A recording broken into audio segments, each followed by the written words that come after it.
अस्सलाम वालेकुम। अच्छा, ये असाइनमेंट है। असाइनमेंट नंबर 1 है रेल एनालिसिस की। MTH 603 है। तो ये स्प्रिंग सीज़न की है। तो इसके 20 नंबर की 8 जून इसकी लास्ट डेट है। आई थिंक अभी मुझे याद मुझे लग रहा है कि वो कह रहे थे कि एक्सटेंड हो गई, पता नहीं।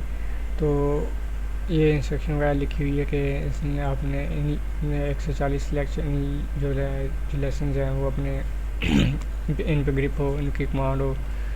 इसके अलावा जो जो इंस्ट्रक्शन लिखी हुई है हर असाइनमेंट की जो असाइनमेंट सेंड करते हैं टीचर्स, वो इंस्ट्रक्शन मुख्तलिफ होती है। कुछ वर्ड्स होते हैं, कुछ पॉइंट होते हैं जो सेम होते हैं, अदरवाइज़ मुख्तलिफ होते हैं। तो काइंडली ये पढ़ लीजिए करें।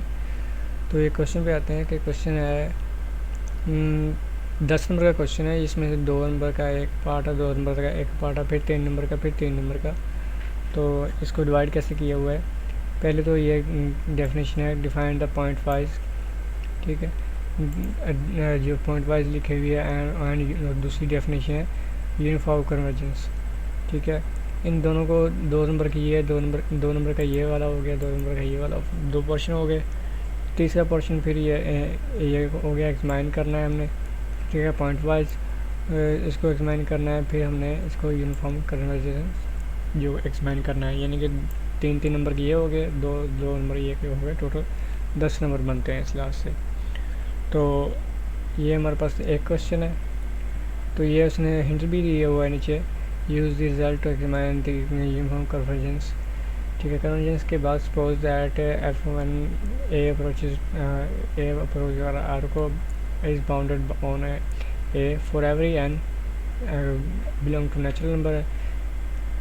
अच्छा, F of n approaches to F uniform on A, ये उसने कुछ हिंट दिए हुए हैं, तो इन्हीं हिंट से हम करेंगे। तो इसके बाद दूसरा क्वेश्चन है, कहता है state the Kashi criterion and Weierstrass test for uniform convergence for series. Test the uniform convergence of series. अब इनको हम इसके भी दो नंबर इसके हैं, इसको स्टेट करना है, ठीक है। 2 नंबर इसकी डेफिनेशन लिखेंगे, 2 नंबर इसके हैं, और 6 नंबर जो बाकी हैं वो हमारे इसके हैं कि इस पर जो हमने M टेस्ट लगाना है। ये जो लिखा है Weierstrass टेस्ट लिखा हुआ है टेस्ट, ये Weierstrass टेस्ट है, इसको M टेस्ट भी कहते हैं। तो ये हमने अप्लाई करना है इस पर।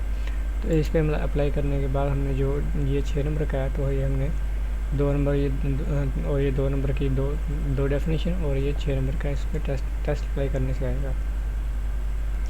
अब ये क्वेश्चन है, आंसर है, ये आंसर मेरे पास PDF में ही आते हैं, तो काइंडली PDF मिल सकती है आपको। तो मैं ग्रुप का लिंक मैं डिस्क्रिप्शन में दे दूँगा, और व्हाट्सएप नंबर भी दे देता हूँ, तो आप ग्रुप ज्वाइन कर लीजिएगा। तो इंशाल्लाह आपको PDF मिल जाएगी। वर्ड मेरे पास नहीं होती वर्ड, ठीक है। तो वर्ड जो मुझे देते हैं वो बना के, या हम खुद बैठ के बनाते हैं, ठीक है, मिल के आपस में।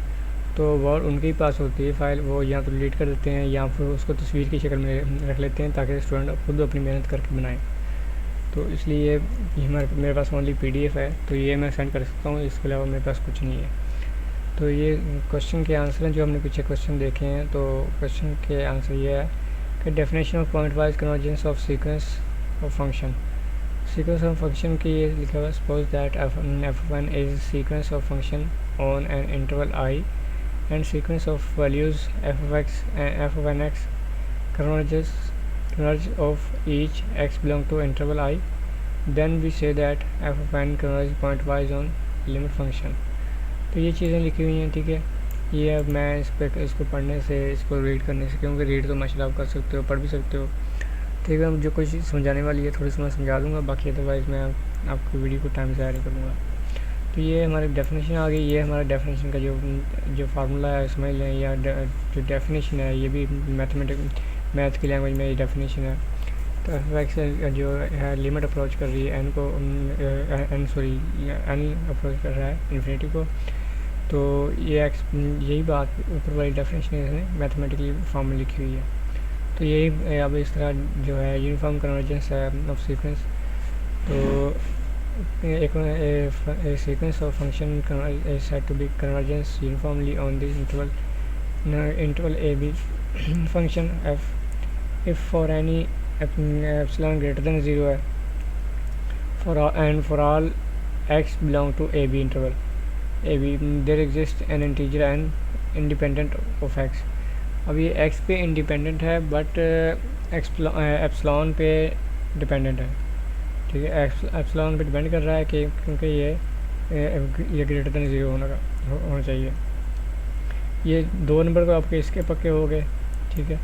2 नंबर हमारे इसके पक्के हो गए, 4 नंबर ये हो गए। अब इसके बाद examine the sequence of point wise. अब पॉइंट वाइज सीक्वेंस करते हैं, 3 नंबर ये हो जाएंगे। अब हमने क्या किया है कि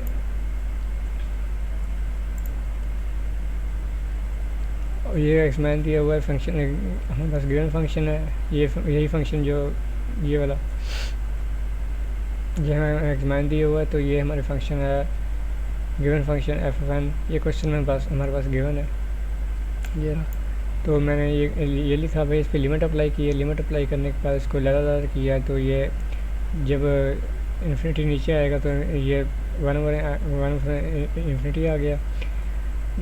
ये इसको ज़्यादा किया, इसमें n जो है कामन निकाला, कामन निकालने के बाद 1/n बच गया, ठीक है। n से कट गया, n से कटने के बाद ये ऊपर x बच गया, नीचे इन्फिनिटी बच गया, क्योंकि n पे हमने लिमिट अप्लाई कर दी है।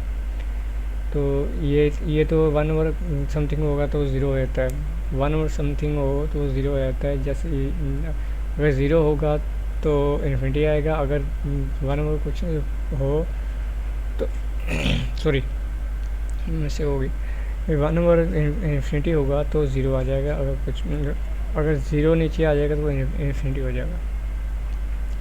अब ये मैंने इसको कट किया, कट करने के बाद ये 0, ये जैसे ये था वैसे ये 0 आ गया।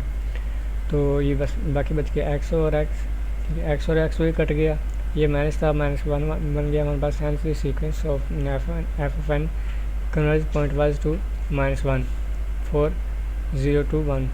ये 0 to 1 ये हमारे क्वेश्चन में गिवन है ये, ठीक है। तो ये इसलिए है। तो इसके बाद है हमारे पास 3 नंबर इसके हो गए, 4 नंबर वो, 3 नंबर 7 हो गए। अब ये examine the sequence for the uniform convergence. इसे हमने क्या किया है कि sequence of function f1 is defined on set s। हमने एक फंक्शन लिया है, हमने किस पे डिफाइन किया, एस पे सेट पे डिफाइन किया और कहा कि convergence uniformly to the limit function for F on S. अब यहाँ पर एफ ऑन एस है, तो हमने फिर फंक्शन लिया है एफ ऑफ एन। हमने पीछे ये मालूम किया एफ ऑफ एन। ये अगर कैपिटल एफ आ रहा हो ना तो इसका मतलब यही होता है कि एफ ऑफ एक्स साथ में नहीं लिखा। अगर मैं एक्स के साथ लिखूँगा तो स्मॉल एफ लिखूँगा, अगर कैपिटल एफ लिखूँगा तो फिर एक्स नहीं लिखूँगा। ये आपको पता होगा, किसी को नहीं भी देंगे, चलो मैंने बता दिया। तो इसके लिहाज से फिर ये हमारे पास ये इक्वल टू 0 होना चाहिए, जो लिमिट अप्लाई करें तो 0 होना चाहिए। ये तो हमने पीछे कर लिया था, ठीक है। ये तो हमने पीछे कर लिया था, इसमें साथ में प्लस, हमने इसके साथ प्लस आना था यहाँ पर, तो ये आई थिंक नहीं लिखा उन्होंने, इस जगह पे +1 आएगा। तो ये हमारे +1 आएगा, ये तो हो जाएगा -1 सारा, जैसे हमने पीछे ये सारा हो गया -1। अब ये -1 है तो ये यहाँ पर फिर ये +1 होगा, -1 और -1। यहाँ +1 कैसे आएगा मैं थोड़ा सा आपको बता देता हूँ।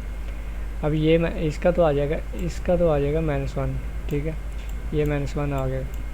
तो इसके बाद ये माइनस है ये वाली, फिर ये माइनस ये वाला। तो जैसे ही हम ब्रैकेट ओपन करेंगे तो माइनस प्लस हो जाएगा, प्लस होने के बाद ये हमारे पास ये चीज़ बन जाएगी। फिर इसके बाद हमने क्या करना है, सो यूनिफॉर्म हमने ये बता दिया 0 के इक्वल आ गया, तो हमने बता दिया कि ये यूनिफॉर्मली कन्वर्जेंस है। इसके बाद दूसरा क्वेश्चन है स्टेट काशी क्राइटेरियन। अब दोनों की डेफिनेशन लिखेंगे, ये मैंने डेफिनेशन लिख दी है, ठीक है। इसके डिफाइन होने भी यूनिफॉर्म कन्वर्जेंस ये सारी लिखी हुई है, नज़र आ रही है आपको, ठीक है। इसके बाद दूसरी विल्स टेस्ट एम टेस्ट है। ये भी डेफिनेशन मैंने लिख ली, 2 नंबर ये हो गए, 2 नंबर ये हो गए। अब इस पर क्या करना है, हमने टेस्ट अप्लाई करना है। तीसरा जो 6 नंबर का ये है, ये मैंने टेस्ट अप्लाई किया। टेस्ट अप्लाई कैसे किया, तो कि मैंने यहाँ पर कह दिया कि इसको मैंने m ले लिया, इस चीज़ को मैंने m ले लिया, इतने हिस्से को, कि जो m ये इसको m मैंने कंसिडर कर लिया, क्योंकि यहाँ पर हम कह रहे हैं कि ये जो भी फंक्शन है, फंक्शन को हम ये f1 फंक्शन है, तो ये हम फंक्शन को लेस देन m कह रहे हैं m1, तो हमने इसी फंक्शन को हमने यहाँ इसी से ये वाला नीचे वाला हिस्सा कंसीडर कर लिया। कंसीडर करने के बाद तो हमने क्या किया कि ये लेस देन m कर लिया, डिनोमिनेटर को मैंने यहाँ पर रख लिया और यहाँ पर फंक्शन आ गया। अब ये फंक्शन अगर आपको पता है कि अब ये नीचे वाला फंक्शन जो है, इसमें अगर देखो तो 1/n स्केयर आ रहा है। 1/n स्केयर होता है, ये लेस देन इन्फिनिटी होता है, तो ये लेस देन इन्फिनिटी होगा तो ये ऑफिशियली ये सारी बातें कन्वर्ज करेगा, तो ये कन्वर्ज करेगा तो साथ वाला ये भी कन्वर्ज करेगा। तो हैंस हमने यही प्रूव करना था, ये दोनों कन्वर्ज कर रहे हैं। अस्सलाम वालेकुम।